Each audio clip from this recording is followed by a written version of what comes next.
Visitó Jehová a Sara como había dicho, e hizo Jehová con Sara como había hablado. Estimado oyente, a mí me gusta esto. Dice como había dicho y como había hablado. Yo tengo estas frases subrayadas en mi Biblia. Me llegan mucho estas palabras. Visitó Jehová a Sara como había dicho. Sí, el Señor guardó su palabra. Él es fiel a su promesa.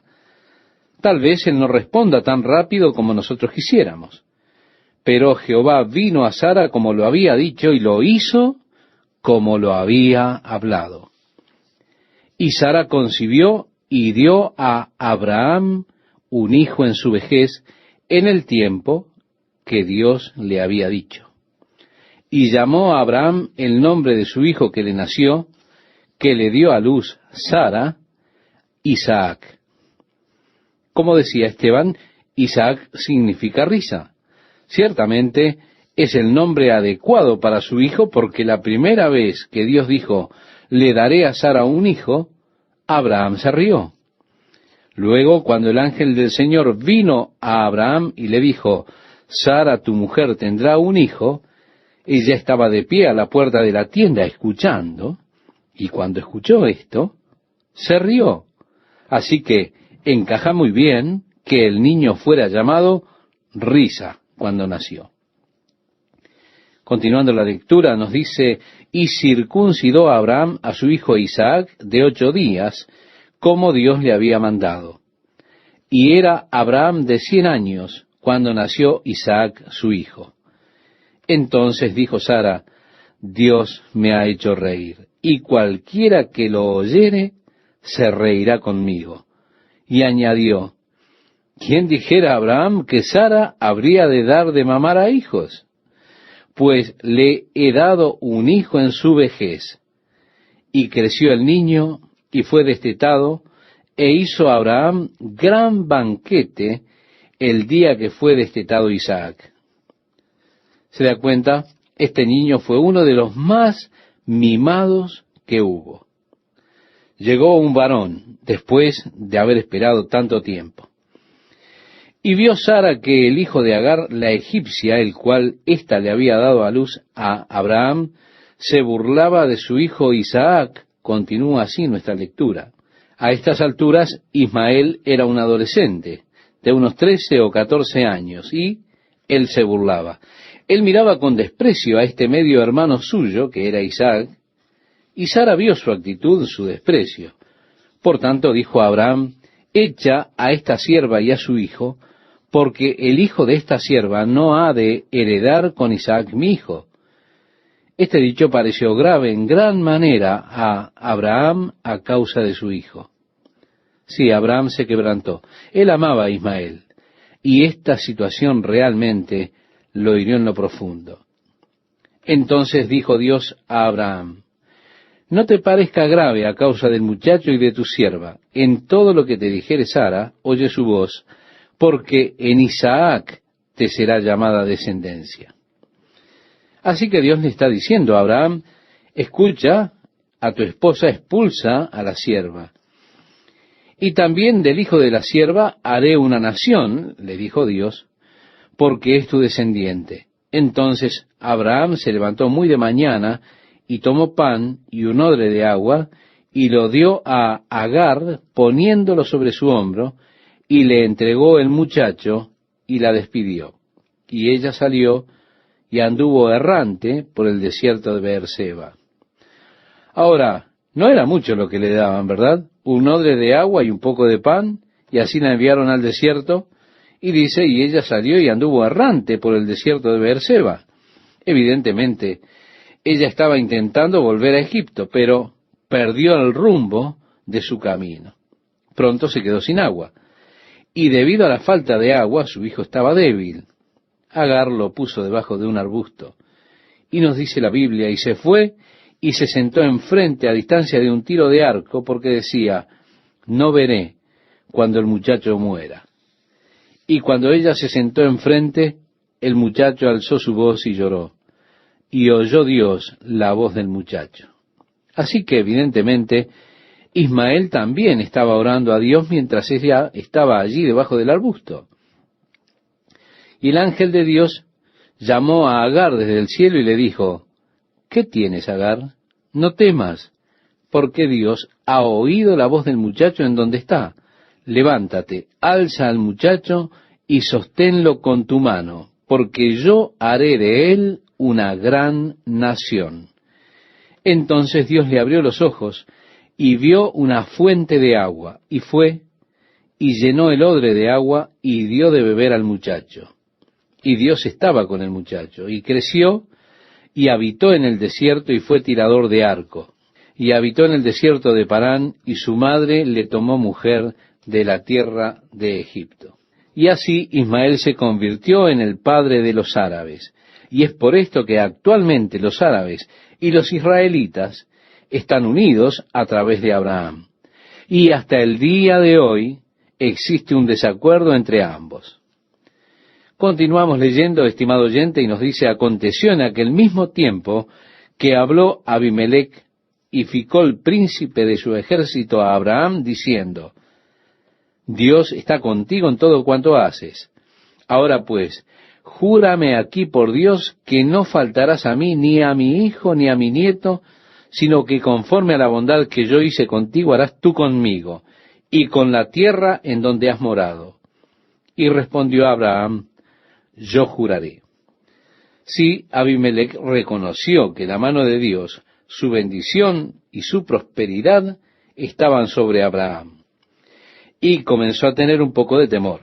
Abimelech pensaba en el futuro sostén de su familia, de sus nietos. Él tal vez pensaba, este hombre es bendecido por Dios continuamente y se engrandece cada vez más. Tal vez Él nos haga salir de aquí. Así que él quería hacer una especie de trato con Abraham, de que él los trataría bien. Y Abraham reconvino a Abimelech a causa de un pozo de agua que los siervos de Abimelech le habían quitado. Y respondió Abimelech, no sé quién haya hecho esto, ni tampoco tú me lo hiciste saber, ni yo lo he oído hasta hoy.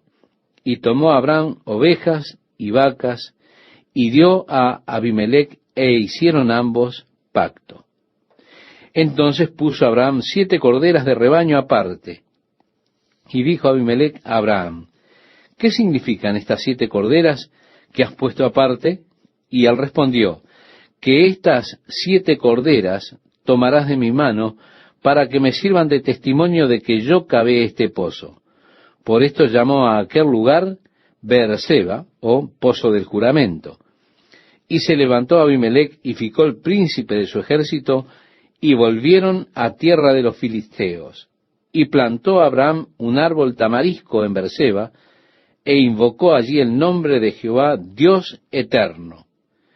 Es decir, el Olam, el Dios eterno. Y moró Abraham en tierra de los filisteos muchos días. Aconteció después de estas cosas, que probó Dios a Abraham.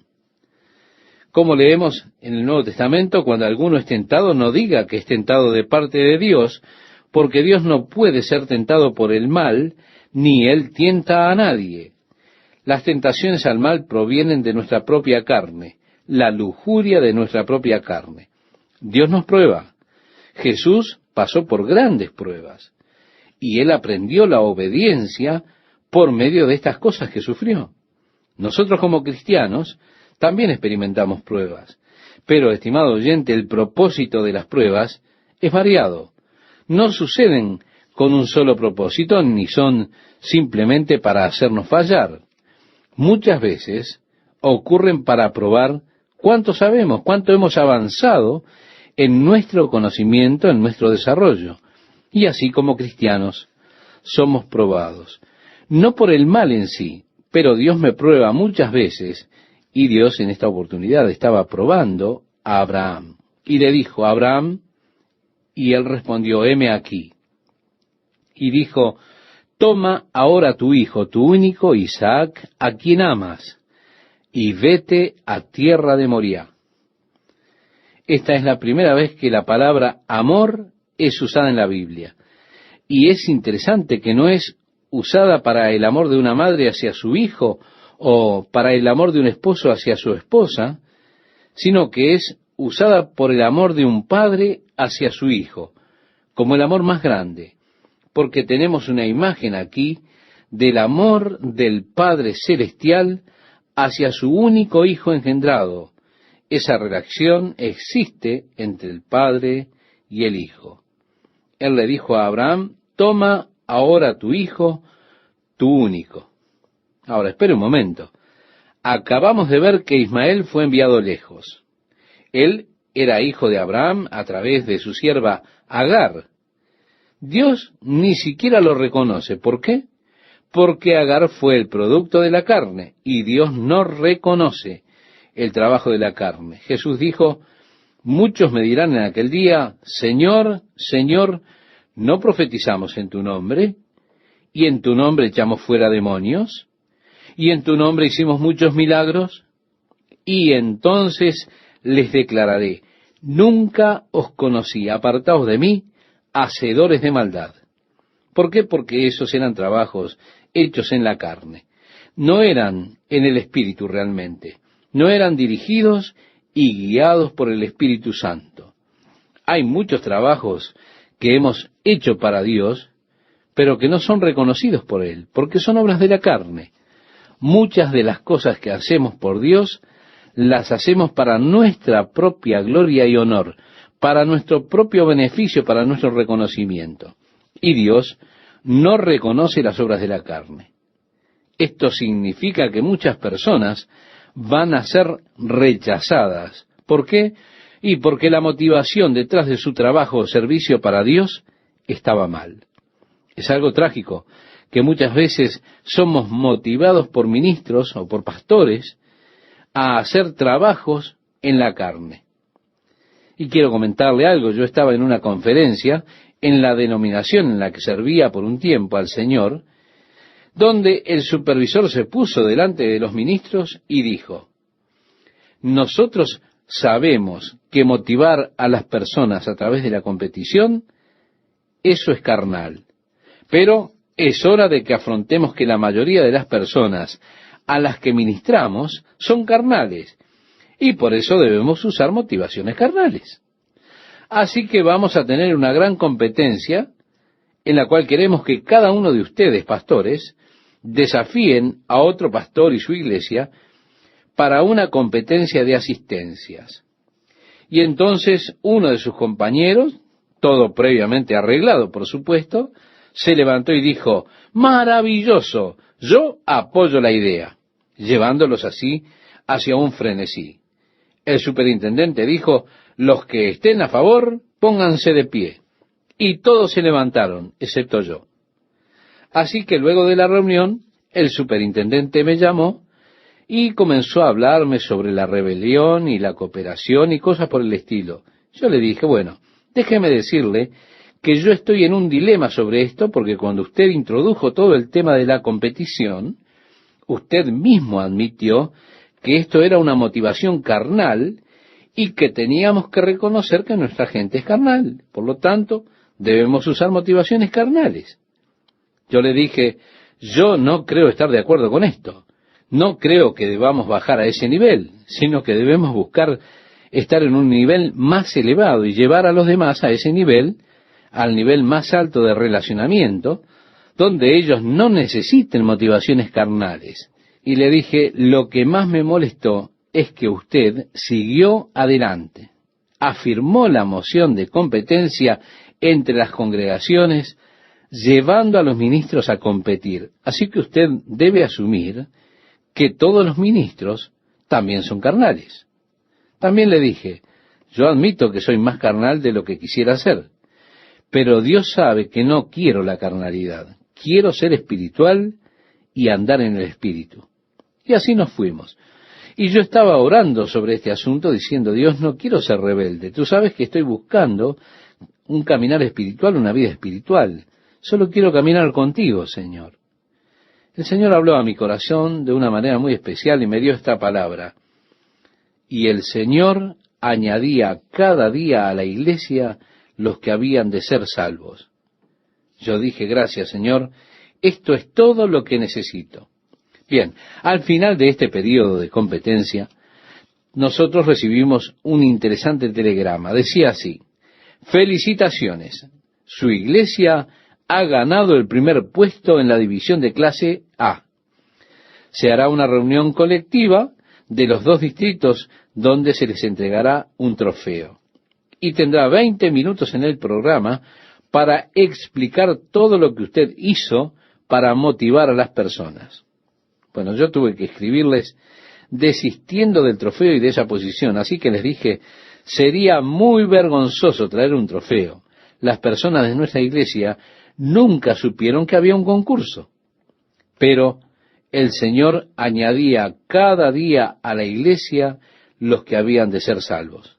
Naturalmente, yo no podía quedarme en esta denominación por mucho tiempo.